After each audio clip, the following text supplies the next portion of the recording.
विद्यालय दांतिया मुहा ब्लॉक मोरड़ा मेधावी मयूरभंज के कार्यक्रम में आपका स्वागत करती हूँ। अच्छा बच्चों, आप लोग बताओ, जब हम बांसुरी जा मोर पंख की बात करते हैं तो हमारी आंखों के सामने किनकी छवि और दिमाग में किनका नाम आता है? जी हाँ, जैसे ही हम मोर पंख और बांसुरी की बात करते हैं तो हमारी आंखों के सामने भगवान श्री कृष्ण जी की छवि और उनका नाम दिमाग में आता है। हम सभी ने देखा है कि टीवी में और मोबाइल में, आप लोग भी मोबाइल व्यवहार करते हो, आप लोगों ने देखा होगा कि श्री कृष्ण जी बाल रूप में कैसी कैसी लीलाएं करते थे और सबको मोहित करते थे। आज उनकी बाल रूप लीलाओं में से एक लीला की आज हम चर्चा करेंगे।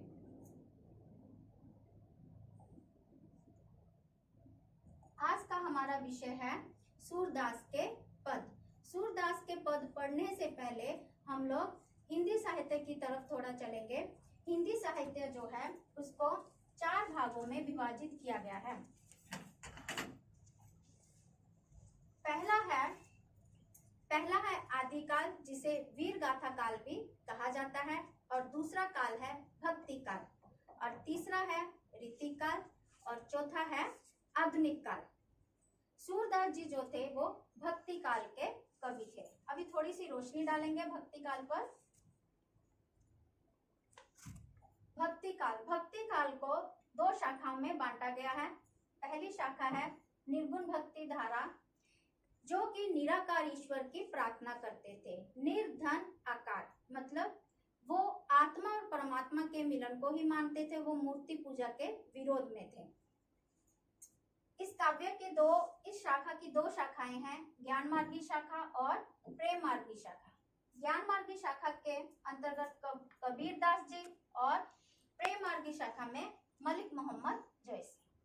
भक्ति काल की दूसरी शाखा है शगुन भक्ति शाखा, जो कि साकार रूप की उपासना करते थे। उनके अनुसार ईश्वर का एक रूप है, वो मूर्ति पूजा में भी विश्वास करते थे।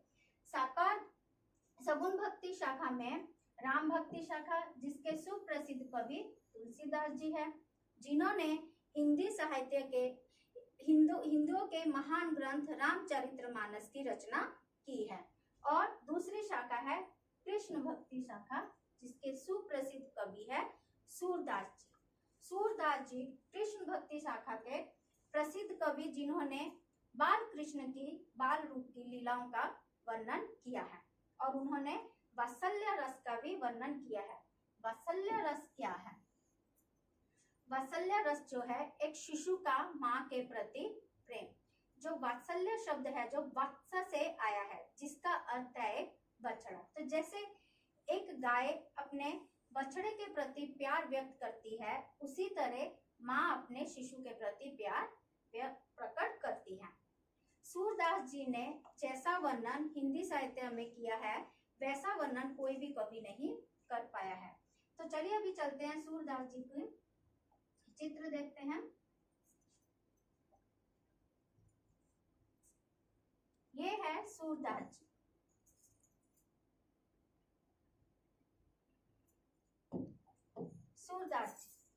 सूरदास जी के जीवन परिचय पर थोड़ी सी नजर डालेंगे।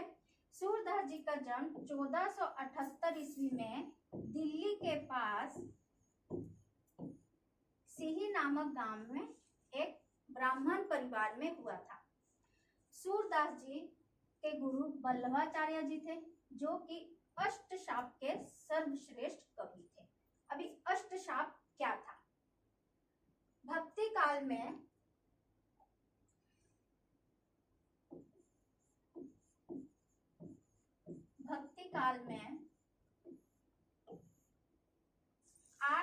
आठ कवि ऐसे थे जो 8 पहर श्री कृष्ण जी की भक्ति में लीन रहते थे।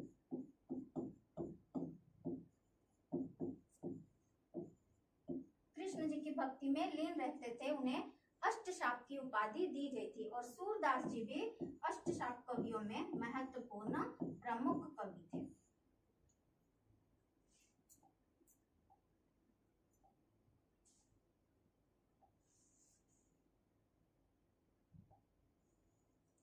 सूरदास जी ने अपने काव्य में ब्रज भाषा का प्रयोग किया है। ब्रज भाषा का प्रयोग किया है। और उनके बारे में कहा जाता है कि वो जन्म अंध थे। जन्म अंध मतलब जन्म से अंधा। इसके बारे में अभी तक हमें कोई सटीक तथ्य नहीं मिलता है कि वो जन्म से नेत्रहीन थे या बाद में हुए थे। उनकी प्रमुख रचनाएं सूरसागर, जो आज हम सूरदास जी का पद पढ़ेंगे वो इसी से लिया गया है। दूसरी है सुरसरावली और तीसरी है साहित्य लहरी।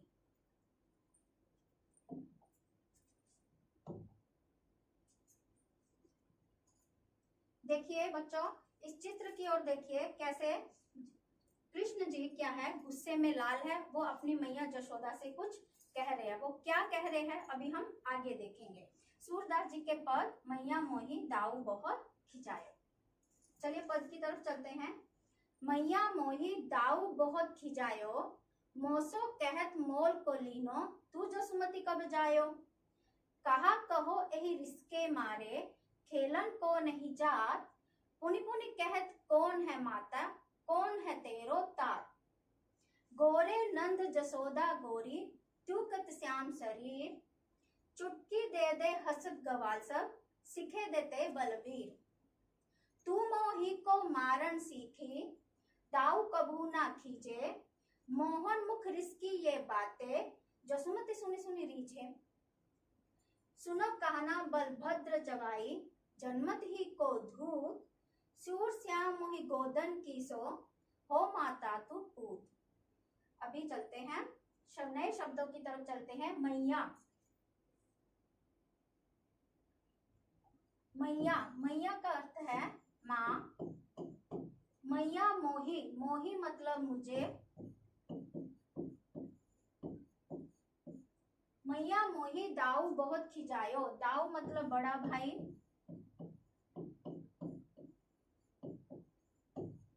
खिजायो मतलब चिढ़ाना। मोसो, मोसो मतलब मुझे। कहत मोल को लीनो, मोल मतलब खरीदा हुआ।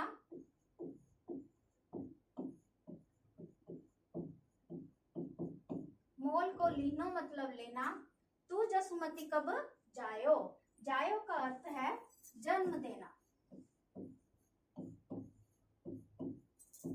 जन्म देना। तो इन पंक्तियों में श्री कृष्ण जी मैया जशोदा से अपने बड़े भाई बलराम की शिकायत करते हुए कहते हैं, मैया मोही दाऊ बहुत खिजायो। हे माँ, मुझे जो बड़ा भाई बलराम है वो मुझे हर समय क्या है, चिढ़ाता रहता है। क्या कहता है, मोसो कहत मोल को लीनो, वो मुझे कहता है कि तुम्हें तो जशोदा मैया ने खरीद कर लाया है, बाजार से खरीद कर लेकर आए हैं। तू जसुमती कब जायो, तुम्हें जसुमती माता ने, जशोदा मैया ने कब जन्म दिया है। उन्होंने तो तुम्हें जन्म नहीं दिया है, बल्कि वो तुम्हें खरीद कर लाए हैं। कहा कहो यही रिसके मारे, रिस, रिस का अर्थ है क्रोध। क्रोध। खेलन को नहीं जात, जात मतलब जाना। पुनि पुनि कहत कौन है माता, कौन है तेरो तात। पुनि पुनि मतलब बार बार।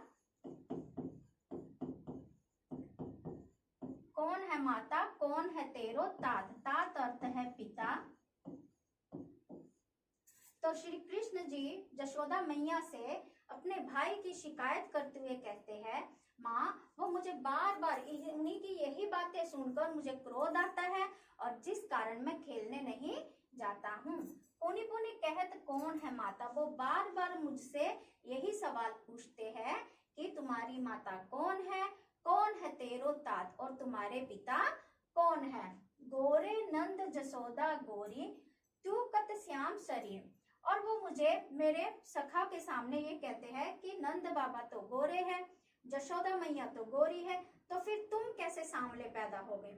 अगर तुम उनके पुत्र होते, जशोदा मैया ने तुम्हें जन्म दिया होता तो तुम भी गोरे होते, किंतु तुम तो सांवले हो। चुटकी दे दे हसत गवाल सब, सिखे देते बलबीर। गवाल मतलब जो गायों का पालन करते हैं, गाय पालन करने वाले। तो आगे श्री कृष्ण जी कहते हैं कि बलराम क्या करते हैं, बड़े भाई क्या करते हैं, वो मेरे सभी सखाओं को क्या करते हैं, वो सिखा देते हैं, जिससे क्या है मेरे सखा सब मुझे चुटकी बजा बजा कर मेरा मजाक उड़ाते हैं और बलराम भैया उन्हें सिखाते हैं कि इसे तुम लोग चिढ़ाओ। तू मोही को मारन सीखी दाऊ को भू न खींचे। मोही मतलब फिर से मुझे, तू मोही को मारन सीखी, मारना, दाऊ कभू न खींचे, दाऊ कभी न खींचे मतलब बड़े भाई। तो यहाँ पर श्री कृष्ण जी मैया से कहते हैं कि माँ तुम तो हमेशा मुझे ही मारना सीखी हो, बड़े भाई बलराम को कभी कुछ नहीं कहती हो, जब भी कुछ होता है तुम मुझे ही मारती हो, डांटती हो, लेकिन उन्हें कुछ नहीं कहती हो। मोहन मुख रिसकी ये बातें जसुमती सुनी सुनी रीझे। तो यहाँ पर अभी मैया जशोदा क्या है, कृष्ण जी के मुख से ऐसी क्रोधपूर्ण बातें सुनकर, बलराम भैया के प्रति शिकायत सुनकर वो क्या है मन ही मन आनंदित हो रही है, रीझे प्रसन्न हो रही है, या फिर श्री कृष्ण जी पर वो मोहित हो रही है।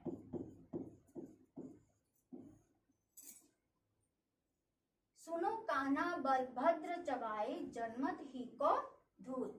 जशोदा मैया श्री कृष्ण जी को समझाने के लिए कहती है, सुन रे कान्हा, जो बलभद्र है, जो तुम्हारा भाई है, चबाई मतलब चुगलखोर, चुगलखोर, जो तुम्हारा भाई है वो तो चुगलखोर है। जनमत ही को धूत, जनमत मतलब जन्म से, जन्म से, धूत मतलब शरारती। तो तुम्हारा जो भाई है बलभद्र वो चुगलखोर है, वो जन्म से ही बदमाश है, शरारती है। स्यूर श्याम मोहि गोधन कीसो हो माता तू पूत। यहाँ पर जशोदा मैया कहती है गोधन मतलब गाय रूपी धन, गाय रूपी धन। सो मतलब कसम। जशोदा मैया श्री कृष्ण जी को समझाने के लिए कहती है कि हे श्याम, हे कान्हा, मुझे गाय की कसम, मैं तुम्हारी माता हूँ और तुम मेरे पुत्र हो। तो यहाँ पर हमने देखा कि कैसे श्री कृष्ण जी जशोदा मैया से अपने बड़े भाई बलराम की शिकायत कर रहे हैं। जैसे हम अपने घरों में देखते हैं, जब अपने आसपास देखते हैं, छोटा सा बच्चा अपनी तोतली आवाज में कैसे आकर अपने बड़े भाई बहन की शिकायत करता है, वैसे ही सूरदास जी ने क्या किया है, श्री कृष्ण जी के बाल रूप का वर्णन यहाँ पर किया है। आगे चलते हैं।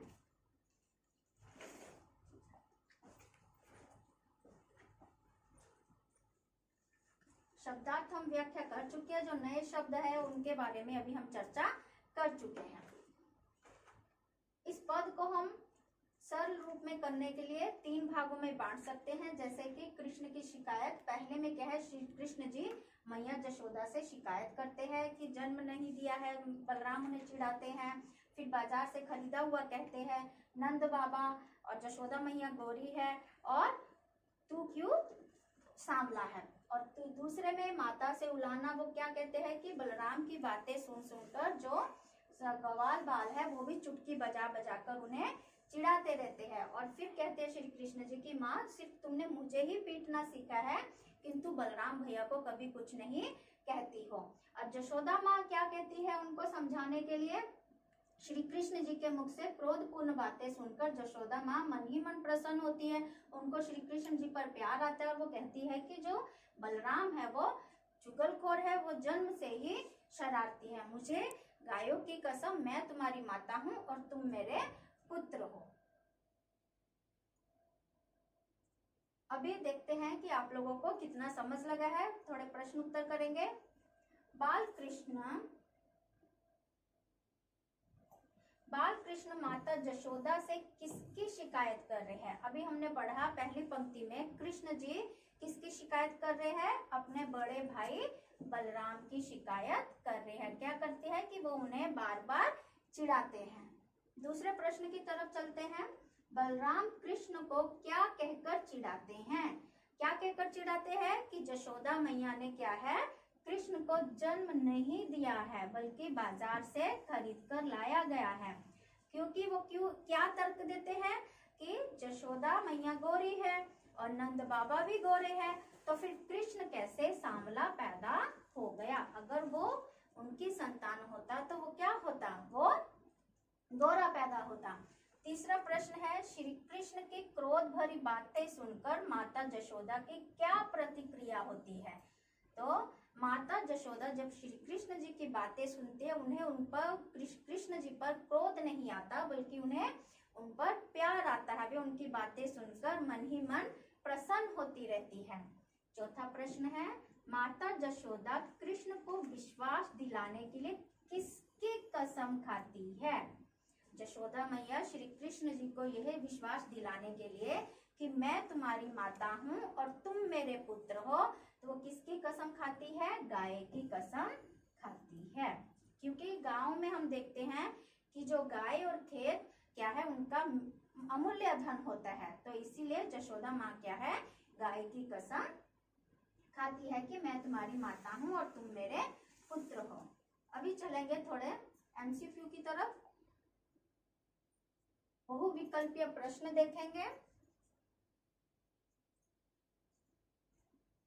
प्रस्तुत पद में कृष्ण को कौन चिढ़ा रहा है, नंद बाबा, बलराम, सुदामा, ग्वाल। कौन चिढ़ा रहा है, बलराम चिढ़ा रहे हैं। माता जशोदा कृष्ण को विश्वास दिलाने के लिए किसकी कसम खाती है, किसकी कसम खाती है, अपनी स्वयं की, नंद बाबा की, कृष्ण की, गोधन की। अभी हमने चर्चा की थी किसकी कसम खाती है, गोधन की कसम खाती है।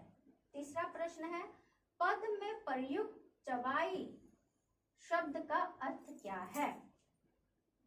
चार ऑप्शन है, चंचल, चालाक, चुगलखोर, चबाने वाला। तो चबाई शब्द का अर्थ क्या है, चुगलखोर। किसके लिए प्रयोग हुआ है ये शब्द, बलराम जी के लिए।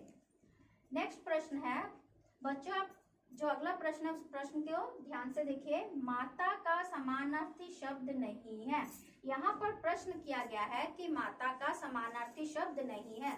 अक्सर आपकी परीक्षा में ऐसा प्रश्न आता है कि दिया जाएगा एक शब्द, उसका समानार्थी शब्द नहीं है। तो बच्चे क्या करते हो आप लोग कि आप लोग को लगता है कि जहाँ पर देखिए जननी माँ मैया, आप लोग नहीं शब्द जो है उसको छोड़ देते हो। आपको लगता है कि नहीं मुझे तो प्रश्न आता है, तो आप जननी माँ मैया जो भी उसका समानार्थी होगा आप उसको चूज कर लेते हो। तो प्रश्न का उत्तर करने से पहले प्रश्न को 2 बार पढ़िए, और जब आप देख रहे हो कि माता का समानार्थी शब्द नहीं जो शब्द आया है, अपनी पेंसिल से उसको थोड़ा राउंड कर लेंगे ताकि आपको आंसर देने में कोई गलती ना हो। तो यहाँ पर देखिए नहीं पूछा गया है, तो जननी माता का समानार्थी शब्द होता है माँ भी होता है, मैया भी होता है।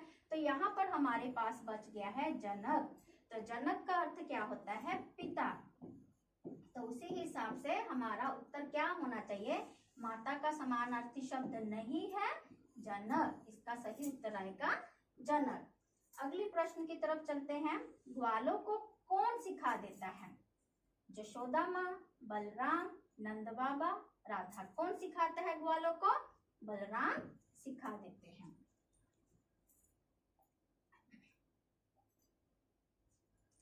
अभी चलते हैं थोड़ा पद की जो व्याकरण के कार्य की तरफ। समानार्थी शब्द हम देखते हैं कि क्या क्या शब्द आए थे, जैसे कि तात। तात शब्द, कौन है तेरो माता, कौन है तेरो तात। तात का अर्थ होता है पिता, जनक, सो, ठीक है, कसम, सौगंध, पूत, पुत्र, बेटा, कन्या, सुत, श्याम, श्याम, सांवला, धूत, धूत, चालाक, शरारती भी होता है, चबाई, चुगलखोर, निंदक, जो इधर की बातें उधर करता है, खीजे, खीजे मतलब चिढ़ना या क्रोधित होना, रिस मतलब क्रोध और गुस्सा।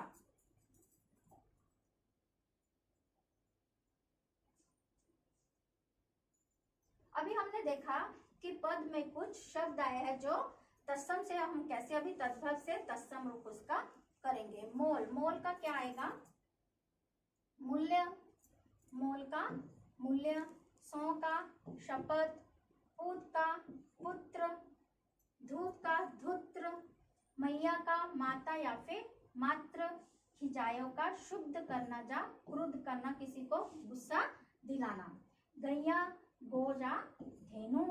ठीक है, आगे चलते हैं।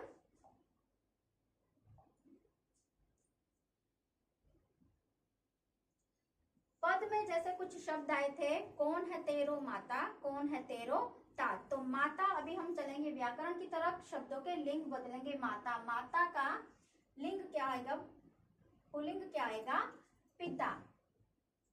गोरे नंद जशोदा गोरी, तो जब लड़का आता है तो उसके लिए किस शब्द का प्रयोग किया जाता है, गोरा, और लड़की के लिए गोरी। भाई, भाई का बहन, और गोधन की सो, गाय, गाय का क्या आएगा, पुल्लिंग बैल आएगा।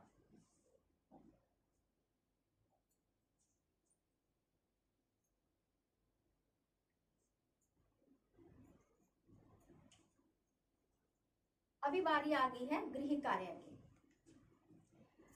कल्पना कीजिए कि जशोदा मैया और कृष्ण जी के बीच में जो बातचीत हुई थी, उस घटना के बाद बलराम घर पर आते हैं।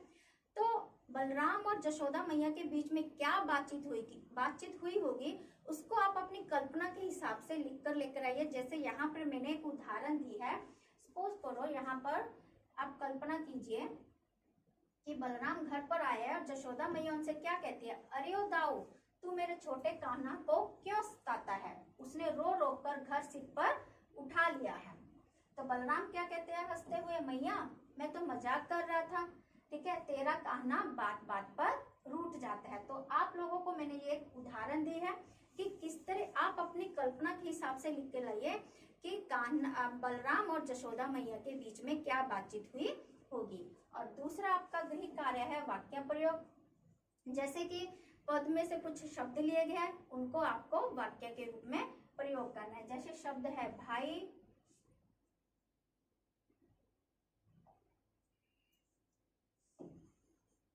भाई, वाक्य बनाइए।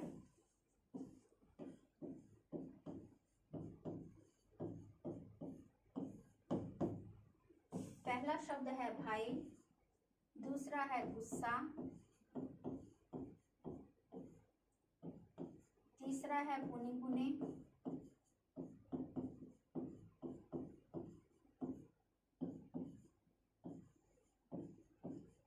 कसम,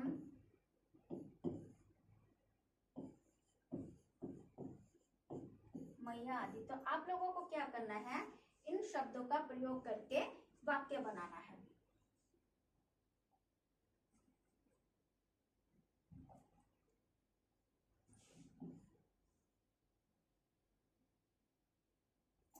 तीसरा है, जैसे कि आजकल हम देखते हैं कि हम जब लोगों से बातें करते हैं तो उनकी बातों के हिसाब से हमारी प्रतिक्रिया अलग अलग होती है, और उसी प्रतिक्रिया के हिसाब से हमारे जो चेहरे के हैं हाव भाव बदल जाते हैं। अभी आजकल हम जब व्हाट्सएप पर किसी को भी मैसेज करते हैं तो हम टाइप करने की जगह वहां पर बहुत से इमोजी होते हैं, तो उसको सेंड कर देते हैं। तो यहाँ पर कुछ मैंने इमोजी दिए हैं, जैसे कि गुस्से के लिए पूरा लाल चेहरा है, हंसना, चिढ़ाना, मजाक करने के लिए, और उसके बाद है मुग्ध होना, मतलब जैसे आंखों के बीच में दो दिल है। तो इसी तरह आपको क्या करना है, आप लोगों को भी अपने नोटबुक में कुछ इमोजी बनाने हैं जो कि चेहरे के अलग अलग भावों को, अलग अलग प्रतिक्रिया को दर्शाते होंगे, और उनको बनाने के बाद, चित्र बनाने के बाद आपको उनके नीचे लिखना है कि ये क्या दर्शाता है, जो हाव भाव है, जो किस तरह के हाव भाव है, चेहरे के किस तरह के हाव भाव को दर्शाता है। तो आशा करती हूँ कि